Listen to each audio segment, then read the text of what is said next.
हरे Krishna traders, आपको अपने YouTube channel trading with eighty में स्वागत है। जिस हिसाब से इस समय मार्केट चल रही है वो काफ़ी ज़्यादा ही ट्रैपिंग मार्केट है, क्योंकि हम एज अ ऑप्शन बायर हम ट्राई करेंगे कि हम बाय करें पर वो मूवमेंट मिल नहीं रहा है। मार्केट कुछ एक मूवमेंट देगा फिर ऊपर, फिर एक मूवमेंट देगा फिर ऊपर, और वो एज अ साइडवेज चल रहा है। या तो कैंडल इतनी छोटी बन रही है उसमें हमें नहीं मिला। जैसे आज क्या हुआ, आज हमारा भाई अगर आप देखेंगे जाके बैंसेक्स को, तो भाई वो मूव ऐसे उसने दिए हैं, ये मूव दिए हैं और ये मूव दिए हैं, और इन मूवों में अगर ये भाई 50-50 पॉइंट भी मूव कर रहा है ना, तो स्ट्राइक प्राइस भाई उसका आधा भी नहीं मूव कर रहा। आधा का आधा छोड़िए, 10 पॉइंट भी मूव नहीं कर रहा था एकदम। मैं तो यही कहूँगा इस टाइम भाई, अगर आपको सुबह ट्रेड मिल रहा है आप ट्रेड लो और हट जाओ। आपको मार्केट में रहना ही नहीं है, क्योंकि क्या होगा ना, आप रहेंगे, आप उतना सोचेंगे अरे लो एक ट्राई मारे, प्रॉफिट तो है कि चलो आराम से इस प्रॉफिट में हम रिस्क ले सकते हैं, कि भाई अगर सुबह आपका 2000 बन गया, आप यहाँ से निकल जाओ, आपका कोई काम नहीं है यहाँ पे रुकने का। आप सोचोगे अरे चलो वो है 500 का रिस्क लेके लेते हैं, पर कोई फ़ायदा नहीं भाई। इस समय अगर आप 2000 भी प्रॉफिट निकाल ले रहे हो एज अ छोटी कैपिटल के साथ, तो आप समझ जाओ आप बहुत बढ़िया ट्रेड किया है आपने। अब आपको शांति से बैठने की ज़रूरत है, समझ गया ना। लास्ट मोमेंट पे यहाँ कुछ नहीं मिल रहा है, तो आप थोड़ा सा एक्सपायरी को देख के करिएगा। और बात करते हैं ये हमारा बैंक निफ्टी 50 की, तो स्लो आप यहाँ सोचोगे नहीं, आपको हर समय डर लगा करेगा कि यार कहीं रिवर्स ना हो जाए, क्योंकि मार्केट स्लो इतना चल रहा है, इतना ज़्यादा स्लो चल रहा है कि हर कोई ट्रैप हो रहा है। अब जैसे यहाँ पे देखेंगे ना, कितना अच्छा सा एक पैटर्न बन रहा है, पोल एंड फ्लैग पैटर्न कह सकते हैं इसे भाई। अभी ये मार्केट ऐसे इसने वर्क किया है, अब क्या पता है ब्रेक करे ऊपर जाए, पर चांसेस नीचे के भी हैं। पर यहाँ पे हमें ये भी देखना होगा कितना अच्छा सा यहाँ पे हमें एक रेजिस्टेंस जोन मिलेगा। नीचे आने के कई रीज़न है, नीचे आने का रीज़न एक ये भी है कि भाई मार्केट में अभी हमारा फेयर वैल्यू गैप छूटा हुआ है, ठीक है ना। Fair value gap in the sense ये जो आप कैंडल देख रहे हो ना, इसमें इतना बड़ा गैप अभी बाकी है। अभी मार्केट को इस पूरे गैप को फिल करना चाहिए, एक बार डाउन आ करके फिर एक अप जाना चाहिए। पोल एंड फ्लैग पैटर्न कहीं पे भी ब्रेकआउट दे सकता है, कहीं पे भी ब्रेकआउट दे सकता है, तो उसको थोड़ा सा देख के करिएगा ट्रेड। और मैं तो ये कहूँगा कि आप सुबह ट्रेड थोड़ा सा फोकस के साथ करो, आपको मिल रहा है आप जाओ।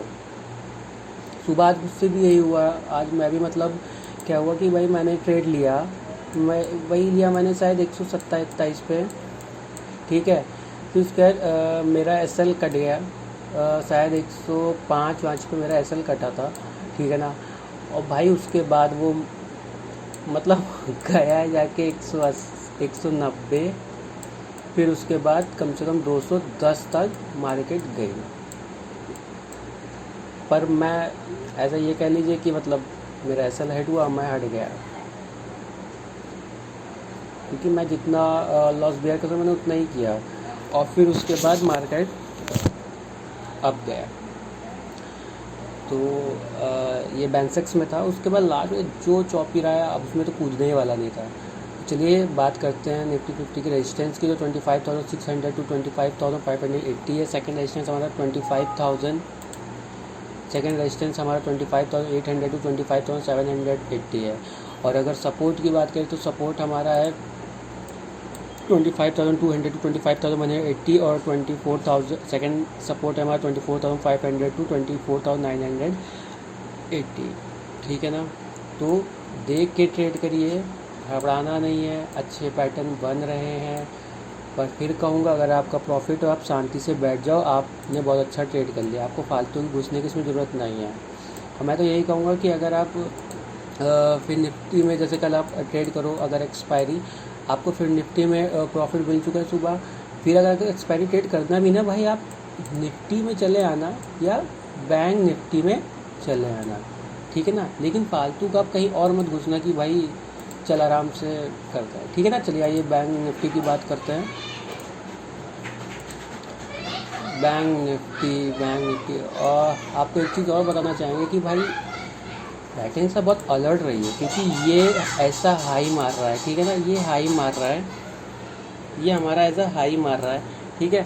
और जो RSI है वो हमारा स्थिर है, कह दिए कि वो लो मार रहा है, ठीक है।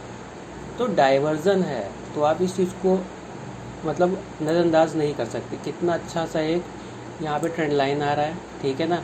अगर ऐसे जोड़ेंगे तो हमारा एक पैटर्न बन रहा है, तो आपको इस चीज़ पर फोकस करना है। देखिए थोड़ा सा डाउन साइड का इसलिए भी है क्योंकि जैसे आज था, आज हमारा शायद तो फिर ये है, ठीक है। डाउन साइड पे हमारा फेयर वैल्यू गैप है, ठीक है। आज शायद लिस्टेड हो गया था बजाज का, IPO भी लिस्टेड हुआ, पर अगर आना होता तो उसका बूम आ जाता, ठीक है। देखिए हाँ भाई लोग बाय करते, पर ऐसा हुआ नहीं कुछ और मार्केट सेम रहा। भाई जाने को ये अब भी जा सकता है, पर थोड़े चांसेस नीचे ज़्यादा हैं, ठीक है। ये ट्रेंड लाइन है, इसको भी इग्नोर मत करिएगा, तो फोकस क्या करिएगा भाई। और अगर मैं तो कहूँगा अगर आपको लेनी है ट्रेड तो आप एक ऐसे लाइन खींचिएगा, एक ये हो गया, ठीक है। चलिए एक बार क्लियर करके बताता हूँ। जैसे मेरा मतलब है कि एक ये आप सपोर्ट खींचिएगा, ये आपका रेजिस्टेंस पे तो है ही है। अगर ये ब्रेक कर रहा है ना तो आप यहाँ तक के लिए आइए या यहाँ तक के लिए आइए, ठीक है ना। उसके बाद अगर आपको कोई पुल बैक मिल रहा है तो आप, हमारे पास है रेजिस्टेंस सपोर्ट सॉरी, तो आप उसको करिए, ठीक है।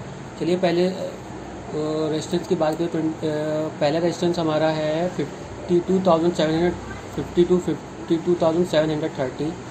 फिर सेकेंड रेजिस्टेंस है हमारा 53,300 टू 53,270। सपोर्ट की बात करें तो 51,600 टू 51,580 एंड सेकेंड सपोर्ट की बात करें 51,050 टू 51,030। तो ट्रेड आप संभल के करिएगा भाई। अगर आपको सुबह ट्रेड मिल रहा है आप हट जाओ, ठीक है ना। और वो प्रॉफिट आपका बचेगा, इस समय तो आप पैसा बचाओ, वो ज़्यादा अच्छा है। ये नहीं कि आपके पास उस पैसा है आप ट्रेड लगा रहे हो, नहीं। आपको सुबह मिल गया, आपको मॉर्निंग में मूव मिल गए, आप मार्केट से हट जाओ, आपको रहना ही नहीं है, ठीक है। तो थोड़ा सा देख के ट्रेड करिए। चलिए बात करते हैं एक्सपायरी डे फिर निफ्टी। इससे कहीं ना कहीं ऐसा लगता है कि मार्केट को मतलब किस चीज़ की तैयारी कर रहा है, या तो बहुत लंबे चीज़ की तैयारी कर रहा है, क्या है, थोड़ा सा कन्फ्यूज़न क्रिएट है। पर आप थोड़ा सा देखिएगा इसे भाई, संभल के रहिएगा, ठीक है। चलिए अब आइए बात करते हैं फिर निफ्टी की। फिर निफ्टी में भी बहुत ही अच्छा सिनेरियो था, पर मैं इसे ध्यान नहीं दे पाया। यहाँ पे एक अच्छा कैंडल बना, यहाँ पे मेरे को लेना चाहिए था साइड, पर पूरा फोकस मिड कैप सेलेक्ट पे और बैंक फिक्स पे था, तो यहाँ छूटा है। काफ़ी अच्छा मूवमेंट है, क्लियर मूवमेंट था भाई। अब तो यही है भाई, एक्सपायरी है, आप घुसो मत एक्सपायरी में। आपको क्या करना है, एक्सपायरी नहीं है, आप भाई उसके पहले उसके बाद की देखते हैं उस पर गुजरे। सेंसेक्स में आप फिर निफ्टी में ही चले जाते हैं। तो चलिए पहले इसके सपोर्ट की बात कर लेते हैं। तो भाई सपोर्ट हमारा पहला हमारा रेजिस्टेंस की बात करते हैं। रेजिस्टेंस हमारा है 24,250 टू 24,230 और सेकेंड रेजिस्टेंस हमारा 24,500 टू 24,480, ठीक है। सपोर्ट की बात करें तो पहला सपोर्ट है 23,750 टू 23,730 और सेकंड सपोर्ट की बात करें तो 23,500 टू 23,480। देखिए बन हर जगह रहे हैं पैटर्न्स, ठीक है। आप कहीं से भी बनाएंगे आपको पैटर्न्स यहाँ पे दिखेंगे, ठीक है। अब अगर आप ये खींचे होंगे भाई, देखो ये काफ़ी अच्छा फॉल कैंडल था, तो हमें एक स्ट्रॉन्ग रेजिस्टेंस की तरह आप इसे खींच के रखिए। मार्केट यहाँ से अब गया, अभी ट्रैप हुआ और वापस ही रेंज में आ गया। अब आपको शांति से बैठना है। अब हमें देखना है मार्केट कहाँ मूव कर सकता है। डाउन साइड का है थोड़ा, पर भाई यहाँ पे भी हमें काफ़ी अच्छे रेजिस्टेंस सपोर्ट मिल रहा है। मेरा तो भाई यही है कि फेयर वैल्यू गैप फिल होना चाहिए ऐसा ऊपर जाने के लिए। बाकी कोई इम्पोर्टेंट नहीं है कि भाई क्या कर सकता है मार्केट, लेकिन जैसे सिनेरियो बन रहा है उस हिसाब से तो यही लग रहा है, ठीक है। तो ट्रेड करिए, देख के करिए, फालतू के ट्रेड मत लीजिए। मॉर्निंग में जो प्रॉफिट हुआ भाई, मॉर्निंग का प्रॉफिट आप लेके बैठ जाओ। आप पूरे दिन ट्रेड नहीं करोगे तो भी अच्छा है। पर फिर कहूँगा एक्सपायरी है, आप लास्ट मूवमेंट पे जो भी एक्सपायरी ट्रेड करना है उसको मत करिए। अगर आप जैसे फिर निफ्टी की एक्सपायरी आपने मॉर्निंग में प्रॉफिट बुक किया, आप हट जाओ यहाँ से। हटने के बाद आप बैंक निफ्टी पे आ जाओ, ठीक है। आप बैंक निफ्टी पे ट्रेड कर लो लास्ट के मोमेंट पे, पर आप यहाँ पे ट्रेड मत करो, क्योंकि मूवमेंट ही जैसे बैंक सेक्स में था ना भाई, वो 50 का मूवमेंट आ रहा है, 50 की कैंडल जा रही है, पर भाई उसके स्ट्राइक प्राइस में हमें 10 पॉइंट भी नहीं मिल रहा है। बस ये ऐसे ऐसे मूव आ रहा है, बस अब बैठे